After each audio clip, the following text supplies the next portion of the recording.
I think a very important question that we should all be asking ourselves in this ever-changing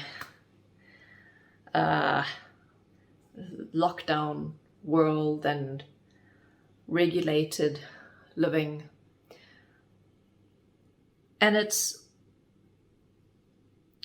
what is driving my behavior? What is driving me to act the way that I am acting?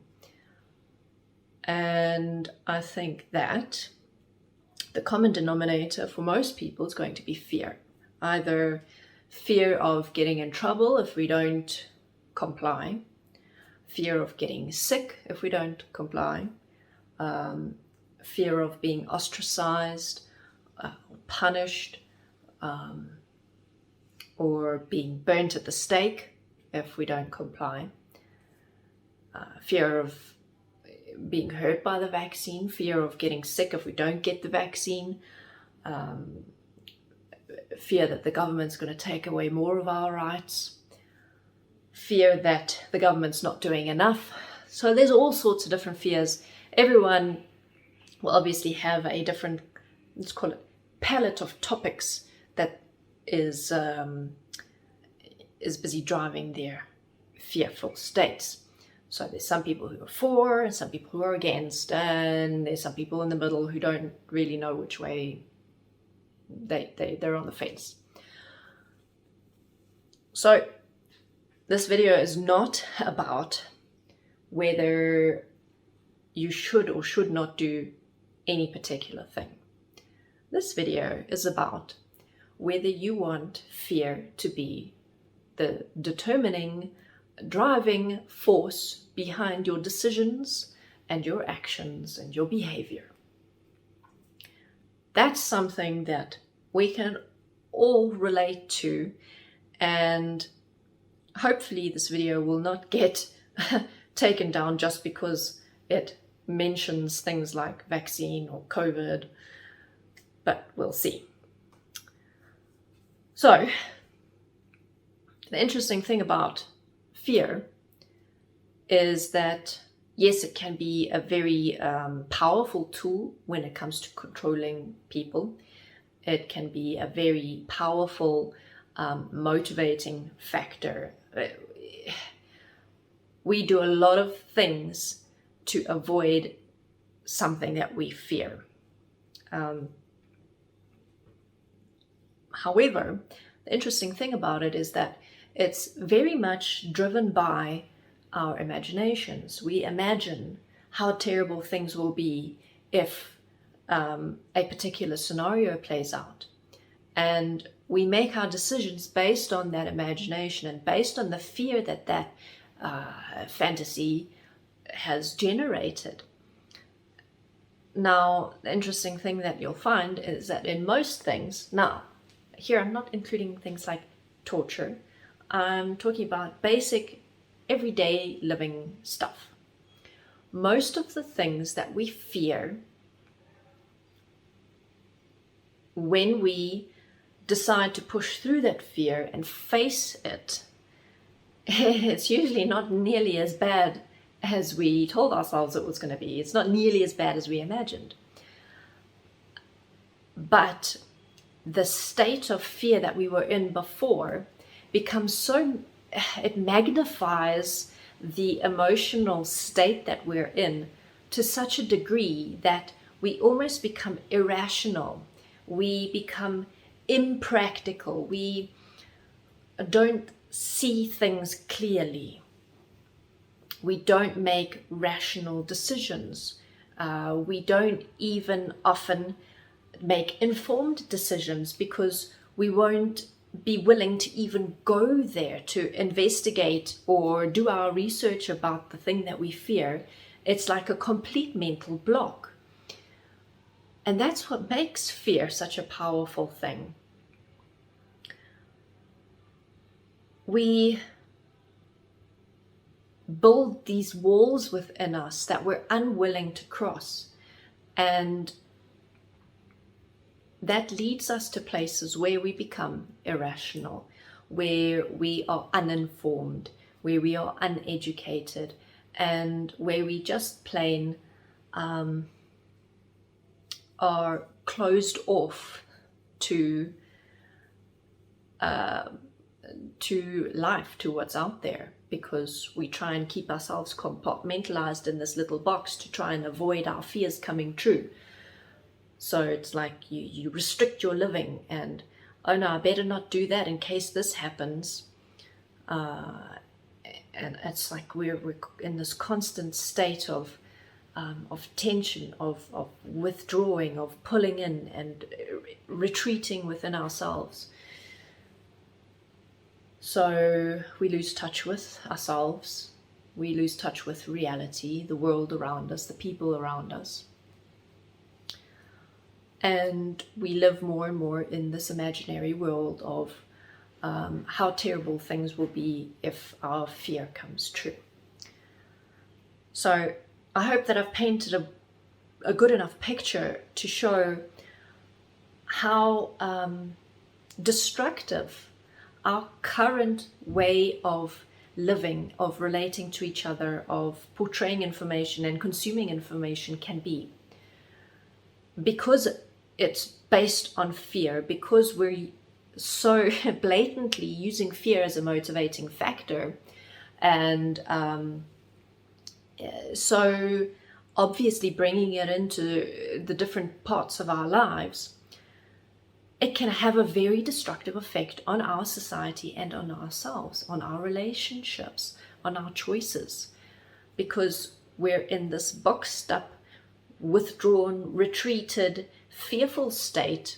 We're in many cases being irrational. We're in many cases not doing any research, not educating ourselves.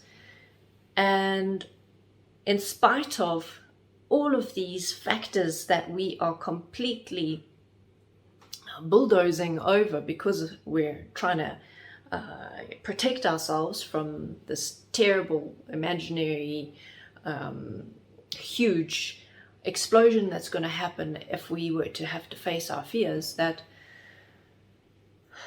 we're now in this space where everyone is flinging things at each other, and it's just generating more and more and more fear. And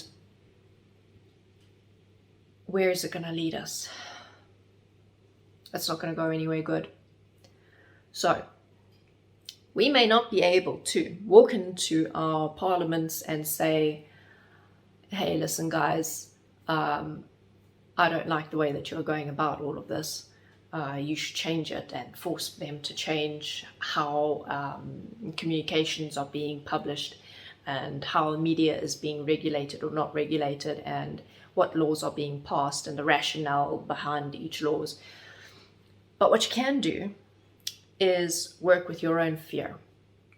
What you can do is get yourself to a space where you are more rational, where you are applying common sense, where you are educating yourself, where you are carefully considering your choices and carefully considering all the different options available to you, rather than just keeping your head down, putting your blinders on, and trying to make the most protected and safe journey to the end goal, which is to not face any of the fearful states that you've created.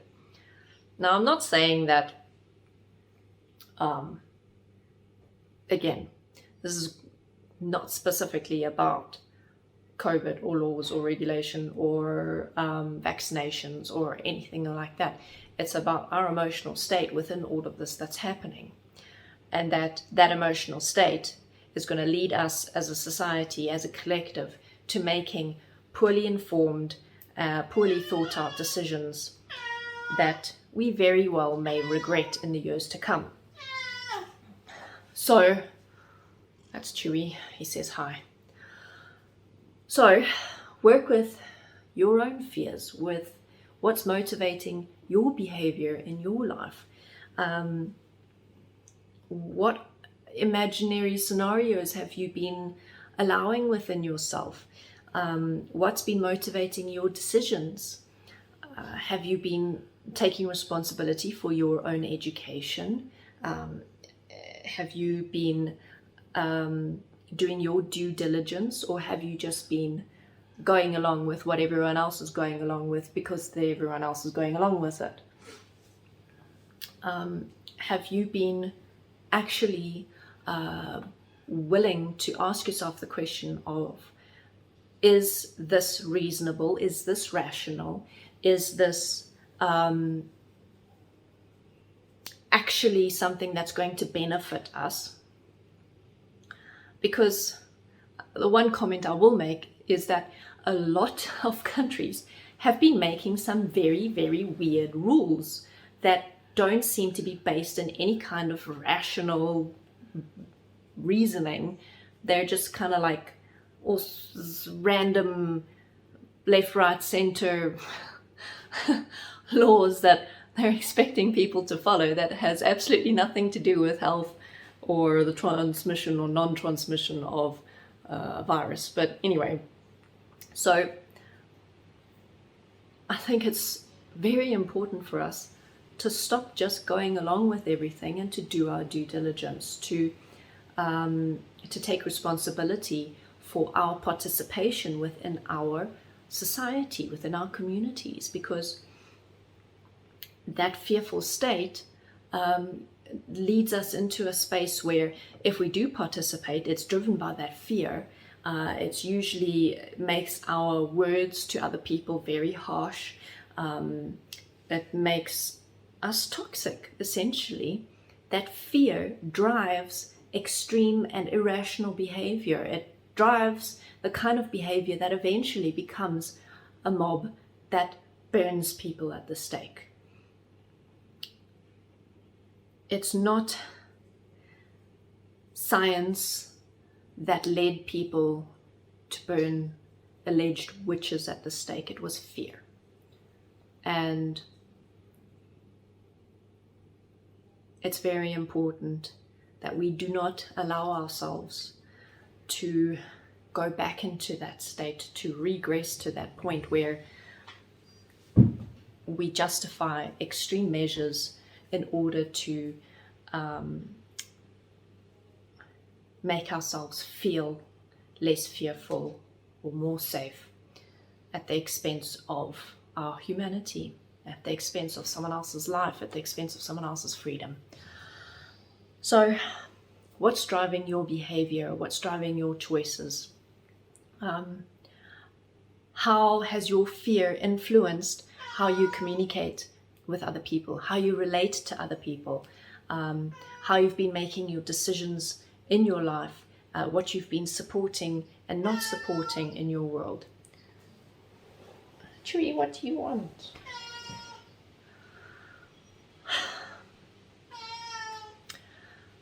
And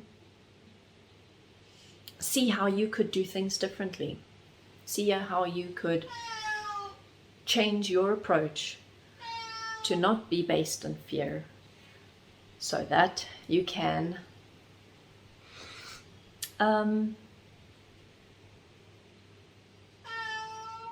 Chewy, you're very distracting. Right. So that you can be part of creating a world that you want to live in, a society that you want to be a part of, and a community that looks after the members of the community, regardless of their affiliations or choices in life. I'm going to end it here because it's gotten very long. Thank you very much for watching. Chewy says bye, and you're going to see me next time.